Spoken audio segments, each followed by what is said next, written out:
ठीक है, देखते हैं कि क्या हमने सिखाया था। हमने आपको एक ट्रायंगल सिखाया था, साइड और एंगल का रिलेशन। किसमें? ट्रिग्नोमेट्री। ठीक है, तो ध्यान से समझना। देखिए मैं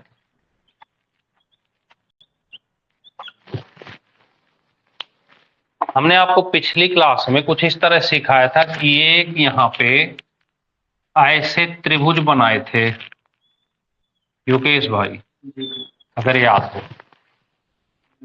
ठीक है, इसको लंब कहते हैं, इसे आधार कहते हैं और इसे कर्ण कहते हैं। इंग्लिश में अगर बात करें तो पी ए ही रहेगा और एच कर देंगे, हाँ हाइपोटेन्यूज कर्ण होता। तो और इस पर हमने तीन चीज सिखाई थी, एक फार्मूला भी बताए थे, एल एल बटे के ए, ये भी सिखाए थे, लाल बटे। ठीक है, और यहां कहे थे कि ये जो पहली वाली चीज है वो साइन थीटा के बराबर है। साइन थीटा बराबर क्या लिखोगे? लंब बटे कॉस थीटा क्या लिखोगे? आधार बटे कर्ण। और टैन क्या लिखोगे? लंब बटे। अगर ये तीन चीजें क्लियर हैं आपकी तो आज का टॉपिक क्लियर होने वाला है। अगर ये तीन क्लियर हैं तो आज का टॉपिक क्लियर होने वाला। ठीक है, और आज का टॉपिक है ऊंचाई दूरी, हाइट एंड डिस्टेंस।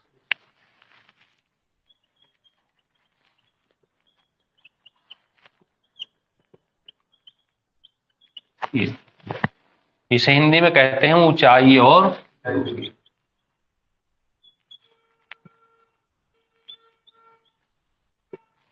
अब ऊंचाई दूरी, कोई खंभा लगा होगा, कोई बिल्डिंग बनी होगी, कोई टावर लगा होगा, ऐसे क्वेश्चन बनेंगे। तो आप देखिएगा, कैसा भी क्वेश्चन इस चैप्टर का हो, यही वाला चित्र निकल के सामने आएगा।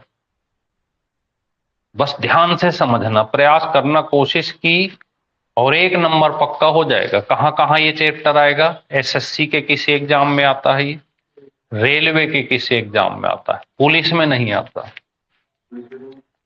यूपी पुलिस वगैरह में क्वेश्चन नहीं आते, स्टेट वाले में। सेंटर के जो भी एग्जाम होते हैं वहां ये पूछे जाते हैं। हाँ, रेलवे में आते हैं। ठीक है ना, एसएससी देने जाओगे वहां मिलेंगे।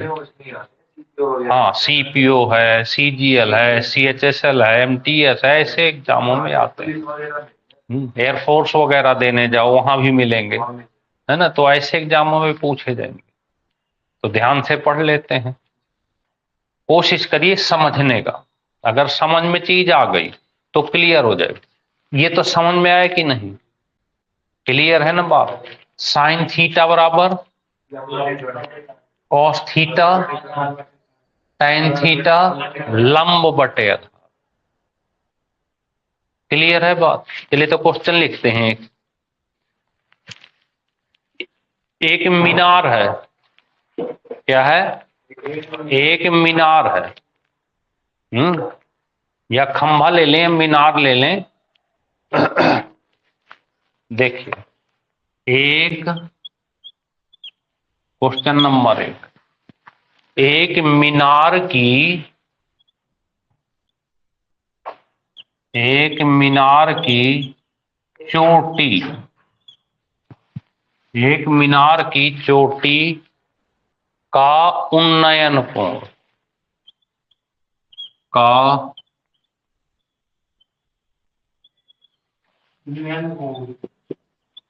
एलिवेशन एंगल, ऊपर की से, जल्दी है, ठीक है, उन्नयन कोण उस मीनार के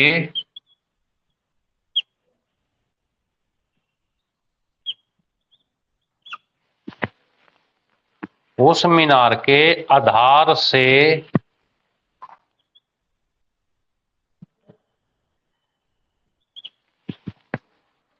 आधार से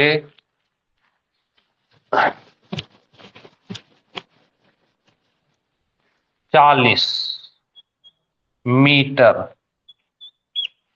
कितना 40 मीटर दूर स्थित बिंदु से, दूर स्थित बिंदु से 45 डिग्री, कितना 45 डिग्री बिंदु से देखने पर कितना डिग्री है 45 डिग्री, कितना है, तो उस मीनार की ऊंचाई बताना, तो उस मीनार की क्या बताना है, ऊंचाई बताना, ये ज्ञात करना, उस मीनार की ऊंचाई। अच्छा एक चीज बताओ, जैसे एक क्वेश्चन लिखा, एक मीनार है, क्या है, कैसे बनेगी मीनार, सीधी बनेगी, चलो बना लेते हैं। देखो ये जो मीनार होगी यहां बना, ऐसे बनेगी कि नहीं, ऐसी तो होगी। ये मान लो ये मीनार हो गई ऐसे, मीनार की चोटी कौन सी है, ये है। एक मीनार की चोटी का उन्नयन, एलिवेशन एंगल, उन्नयन और अवनमन दो होते हैं। कोण जो है, अगर यहां से देखेंगे नीचे को तो अवनमन डिप्रेशन होगा, और उन्नयन एलिवेशन होता है ऊपर की ओर। उन्नयन कोण उस मीनार के आधार से 45 मीटर दूर, 40 मीटर, कितना दूर, आधार कौन सा है इसका, नीचे, कितनी दूर, यहां पर से दूर। इस जगह से आप किसको देख रहे हो, किसको देख रहे हो, मीनार की चोटी को, इसको देखोगे ना, ऐसे देख रहे हो, आप बताओ ऐसे ही देखते हो कि नहीं, ऐसे देखते हो कि नहीं ऊपर को, तो यहां पर कितना डिग्री बनता, 45 डिग्री ऐसे बनता है। हमें क्या चीज पता करनी है, ऊंचाई, हाइट, एच पता करना है, समझ रहे हैं बात। अब देखो ये इस त्रिभुज में ये चीज क्या है, एच मतलब एल, एल की जगह हमने एच लिखा है, तो लंबाई या हाइट, ये क्या है, आधार मतलब ए, तो एल बटे ए यानी एच बटे ए, इनमें किस में आता, किस में आता अभिषेक, लास्ट वाले में आ रहा है कि नहीं, तो हम क्या लिख सकते हैं, tan थीटा की जगह 45 बराबर एच बटे, यही तो लिखेंगे, tan 45 एच बटे 40। अब tan 45 का मान पता होना चाहिए, कितना होता है, पिछली क्लास में हमने सिखाया था 45, tan 45 का मान कितना होता है, ये पता होना चाहिए, पिछले सिखाए थे, कहे थे कि 3 तक के मान याद कर लो, साइन कॉस टैन, समझ रहे हैं, क्योंकि मान नहीं आएगा तो फिर आगे करेंगे कैसे।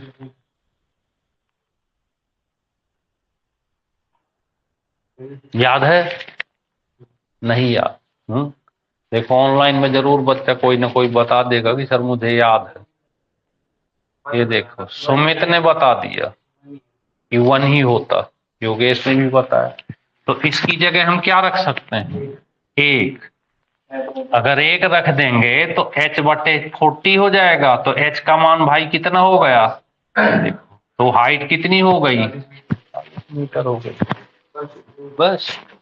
मतलब इसमें जो आपने बताया है ये तीनों में से ये याद रखिए, बिल्कुल, पूरी ये जो चैप्टर है इसी से करवाएंगे हम, इन्हीं पर निर्भर है। अगर ये चीज पता हो तो केवल रखना है। बोलो समझ में आई बात की नहीं है? क्लियर हुई बात? बस आप इनको कैसे तैसे करके कर लो, फिर तो आपको क्वेश्चन पढ़ना है। भाई देखो, कोई भी टावर होगा, कोई खंभा होगा, कोई मीनार होगी, ऐसे ही खड़ी हो। बस अगर कोई पतंग उड़ा रहे हो आप, धागे से बंधी है, तो पतंग सीधी नहीं होती कभी, ऐसे होती है टेढ़ी। ऐसे उड़ाते हो ना, ऐसे ऐसे ऐसे ऐसे है। तो अगर ये पतंग होती तो पतंग यहां होती, आप यहां होते। फिर ऊंचाई यहां से देखते आप, ऐसे ऊंचाई तो सीधी देखी जाती है ना। अभी हम साइड में देख रहे थे। हाँ उसकी पतंग भाई, कोई भी पतंग आप सीधे नहीं उड़ा सकते ना, ऐसे ऊपर को उड़ा सकते हो। कभी उड़ाए ऊपर को पतंग कि चल भैया पतंग ऊपर चल, बिल्कुल ऐसे उड़ाओगे। समझ में आई बात की नहीं? चलें आगे, एक क्वेश्चन और लिखते हैं तो बताना। अभी देखो बिल्कुल छोटे छोटे क्वेश्चन। एक खंभा है, देखना ध्यान से, हटा दें सब इसको। अब बस आपको क्या याद रखना है, इसमें एक लाइन याद रखनी। क्या याद रखनी है लाइन में? एल ए एल बटे के ए, बस इतना याद रखना। जब भी इनको हल करो तो ये चीज लिख लो। ऊपर क्या लिख लें?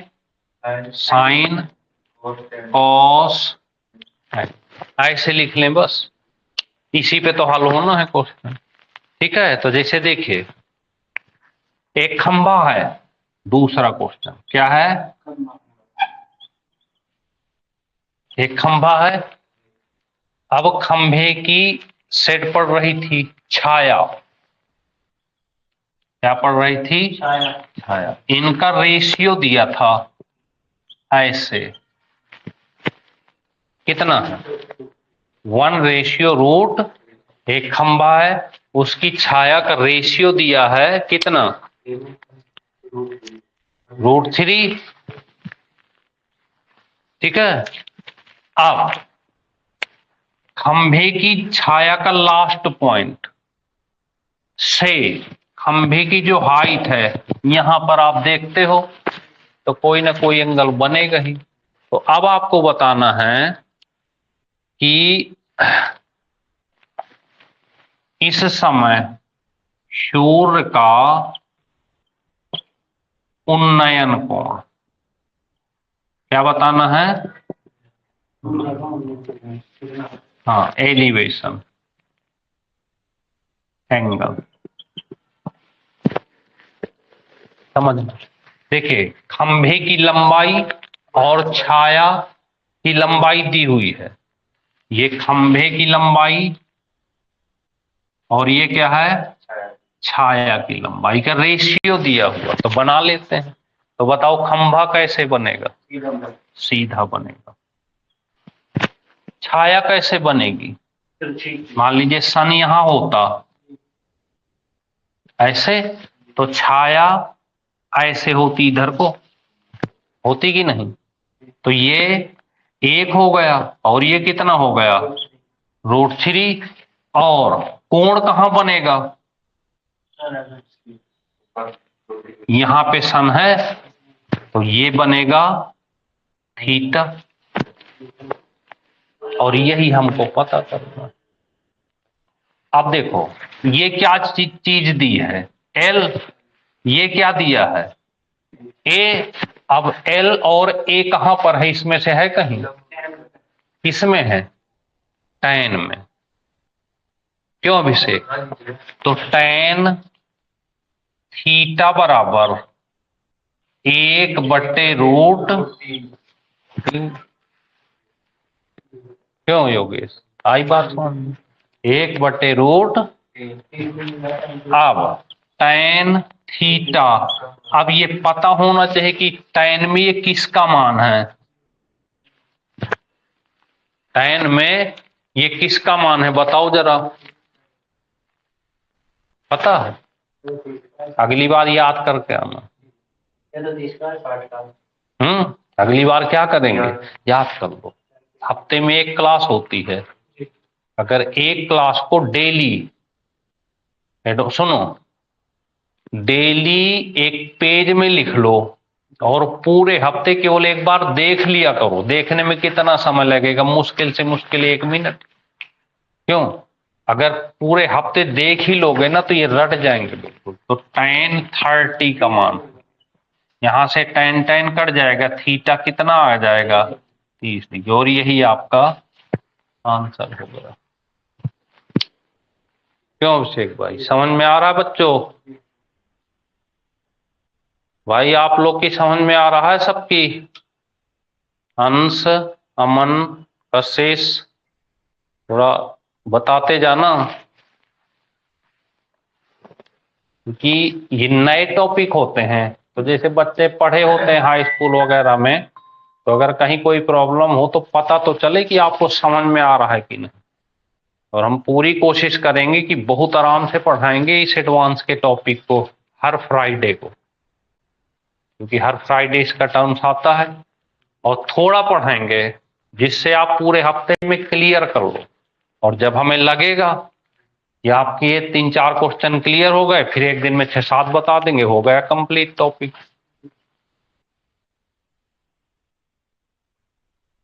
हाँ अमन, आपका तो रिवीजन हो रहा है क्योंकि आप मॉर्निंग में भी पढ़ते हो। चलें अच्छी बात है, अब मॉर्निंग में आप पढ़ोगे तो फिर शाम को बढ़िया रिवीजन हो जाएगा, पढ़ने की जरूरत नहीं पड़ेगी। एक क्वेश्चन और लेते हैं। देखना, एक टावर है, तीसरा क्वेश्चन समझना क्या है। एक भाई ये टावर लगा है, यहीं से क्वेश्चन बन जाएगा। क्या लगा है? एक टावर लगा है। क्या लगा है? एक टावर, ठीक है। और इस टावर से दूर 100 मीटर, कितनी दूर? 100 मीटर छाया पड़ती है इसकी। क्या पड़ती है? छाया पड़ती है। और जब इस छाया के कॉर्नर से ऊपर को देखते हो तो एलिवेशन एंगल, उन्नयन कोण बनता है। कितने डिग्री का? यहां पर 60 डिग्री का। ऐसे तो टावर की हाइट बताना है आपको। सेम क्वेश्चन हो गया। क्वेश्चन क्या हो गया सुनिएगा, एक टावर है, इसकी छाया 100 मीटर दूर पड़ती है। इस छाया दूर से जब सूर्य को देखते हो, यहां पर ये सन था, ऐसे ऐसे ऐसे ऐसे ऐसे सन है, देखते हो तो ये कितने डिग्री बनता है? 60 डिग्री। अब बताओ ये एल है ये ए है, किसके बराबर होगा? tan। तो tan 60 बराबर h/100 कर देंगे कि नहीं कर देंगे? कर देंगे। अब tan 60 का मान पता हो,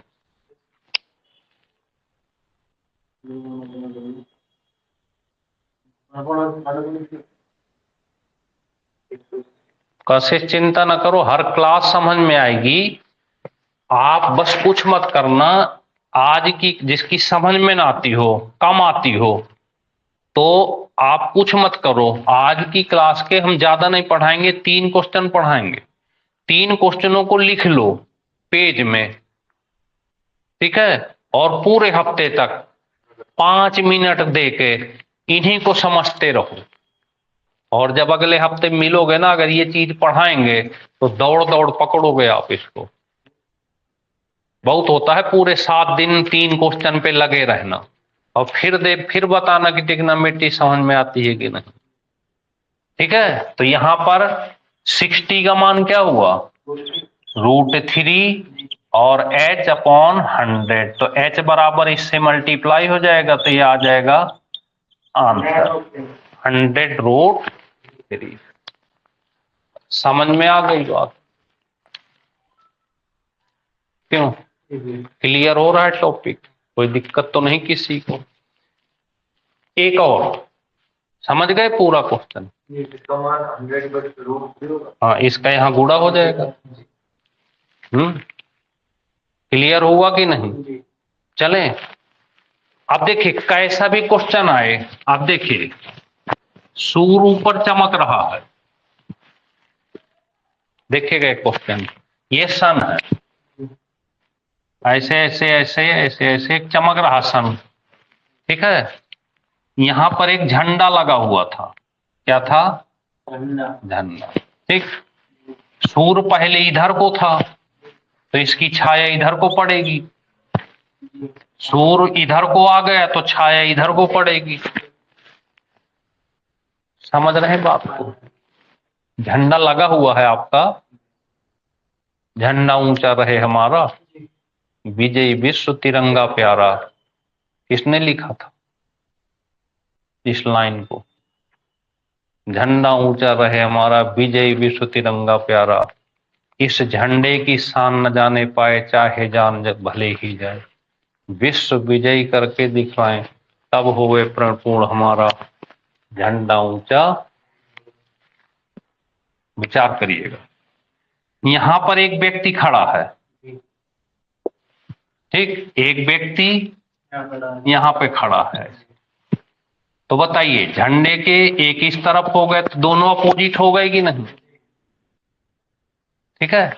अब ये व्यक्ति इधर से इसको देख रहा है, यहाँ पे कुछ एंगल बनेगा, ये व्यक्ति इधर से इसको देख रहा है तो यहाँ भी कुछ बनेगा, तो मान लीजिए यहाँ 30 डिग्री बन गया और यहां से ये देख रहा तो 60 बन गया, ठीक है। और झंडे की हाइट यहां दी हुई है, झंडे की हाइट 18 मीटर है, कितनी? ऐसे, तो बताइए इसका मान आप निकाल सकते हो, इसका भी निकाल सकते हो, दोनों को जोड़ दोगे तो इस व्यक्ति से इस व्यक्ति की दूरी पता चल जाएगी कि नहीं? क्यों? यहां से यहां और यहां से पता चल जाएगी। तो देखो वही tan लगा देंगे, 18/x tan 30, इसी तरीके से 18/x जब तो y है ना यहाँ, और tan 60, समझ रहे हैं? यहां से x का मान निकालें, यहां से y का, यहां से निकालते हैं, तो 18/x बराबर 1/√3, इसका गुणा कर देंगे तो x बराबर 18 और √3 हो गया। योगेश भाई y का और निकाल लें यहां से, तो 18/y बराबर √3, y बराबर निकालेंगे तो ये पलट जाएगा, 18/√3 हो जाएगा, √3 का मल्टीप्लाई कर लें ऊपर नीचे, तो ये इसका मतलब 3 हो गया, 3 से काट देंगे तो 6 हो जाएगा, तो इसका आ गया 6 देखो इसका गुणा करोगे तो क्या आएगा? 3 आएगा, क्या आएगा? 3 आएगा, इसका गुणा करेंगे तो 3 आएगा, 3 से काटोगे तो 6, तो देखो x का मान मिल गया और y का मान मिल गया, तो इसको यहां से यहां तक कितना 18√3 हो गया और y कितना हो गया 6 तो जोड़ दे दोनों को 24 ये हो गया। समझ में आई कुछ बात? नरेंद्र भाई, कशिश आ रहा है समझ में? ठीक है। अब क्या करूं, पूरे हफ्ते ये 3 क्वेश्चन को मांझते रहो और फिर देखना कि क्लास में कैसे भी क्वेश्चन लिखेंगे तो ये दौड़ लगाओगे। छोटी छोटी चीजों को सर वाई समझ में नहीं आया तो देखो वाई हम फिर से एक बार यहां सॉल्व कर देते हैं। यहां पे देखो ये वाला पोर्शन हम ऊपर सॉल्व करते हैं, कशिश ध्यान से देखना, देखो यहां हल कर देते हैं आराम से। 18/y लिखा है और ये 60 का मान √3/1 लिख लो। अगर कुछ ना हो तो क्या लिख लेना, अब मल्टीप्लाई करो क्रॉस, इसका इससे करो, y बराबर y बराबर 18/रूट। अब अगर बटे में रूट लगा हो तो मल्टीप्लाई इसका यहां और यहां गुणा कर लो ऐसे अपनी तरफ से, यहां भी और, तो इसका 18√3 हो जाएगा, और इस रूट रूट का गुणा करेंगे तो रूट हटके 3 हो जाएगा। अब 3 से इसको काट दो, 6 आ गया, तो ये आ गया 6 ये आ गया वाई का मान, कशिश आ गया आराम से। ठीक है, तो इतना कर लेना मैथ में आज। चलिए थोड़ा सा और एक लिख लो रीजनिंग में।